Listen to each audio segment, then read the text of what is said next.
এভারব্রুকের ছোট্ট শহরে দুই বন্ধু, এমা এবং লিয়াম, তাদের বেশিরভাগ বিকেল তাদের পাড়ার পিছনের জঙ্গল অন্বেষণে কাটিয়েছে। এমা একটি প্রাণবন্ত কল্পনা সহ একটি উৎসাহী পাঠক ছিলেন, যখন লিয়াম লুকানো পথ খুঁজে বের করার দক্ষতার সাথে একজন প্রকৃতি উৎসাহী ছিলেন। এক বসন্তের দিন, যখন তারা বনের মধ্যে দিয়ে ঘুরে বেড়াচ্ছিল, এমা অস্বাভাবিক কিছু লক্ষ্য করলেন। আইভি এবং শ্যাওলায় আচ্ছাদিত একটি আংশিকভাবে লুকানো গেট।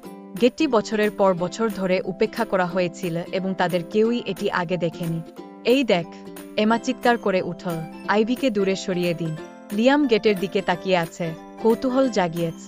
আসুন দেখা যাক এটা কোথায় নিয়ে যায়, লিয়াম পরামর্শ দিল, এবং সামান্য প্রচেষ্টায় তারা গেটটি খুলতে পেরেছে। গেটের ওপারে একটি সুন্দর, অতিবিদ্ধ বাগান।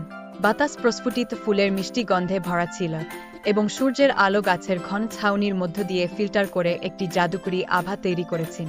এমা এবং লিয়াম বাগানটি অন্বেষণ করেছিলেন, এর লুকানো সৌন্দর্যে আশ্চর্য হয়েছিলেন। সেখানে প্রাচীন পাথরের পথ, একটি মৃদু প্রবাহিত ঝর্ণা এবং কল্পনাতীত প্রতিটি রঙের ফুল ছিল। ভুলে যাওয়া রূপোথায় পা রাখার মতো মনে হয়। তারা আরও ঘুরে বেড়াতে গিয়ে একটি উইলো গাছের নিচে একটি পুরানো কাঠের বেঞ্চ দেখতে পেন। বেঞ্চে একটি ধুলো, চামড়া বাঁধা বি ছিল। এমা এটা তুলে নিয়ে সাবধানে খুল। পৃষ্ঠাগুলি বাগানের স্কেচ দিয়ে ভরা ছিল, সাথে মার্জিত হাতের লেখায় লেখা নোট এবং কবিতা। এটা যেন কেউ এই জায়গাটিকে গোপন রাখতে চেয়েছিল। এমা বিস্ময়ের সাথে তার চোখ বড় করে বল। লিয়াম মাথা নাড়। হয়তো এই বাগানটি অনেক আগে থেকেই কারো কাছে বিশেষ ছিল। আমাদের এর ভালো যত্ন নেওয়া উচিত। তারা স্কুলের পরে প্রতিদিন বাগানটি দেখার সিদ্ধান্ত নিয়েছে, ধীরে ধীরে এর সৌন্দর্য পুনরুদ্ধার করবে। তারা আগাছা পরিষ্কার করে, অতিরিক্ত বেড়ে ওঠা গাছপালা ছাঁটাই করে এবং এমনকি নতুন ফুল রোপণ করে। প্রতিটি পরিদর্শন বাগানটিকে আরও প্রাণবন্ত এবং মোহনীয় করে তুলেছে। তাদের গোপন বাগানের কথা শীঘ্রই তাদের বন্ধুদের মধ্যে ছড়িয়ে পড়ে।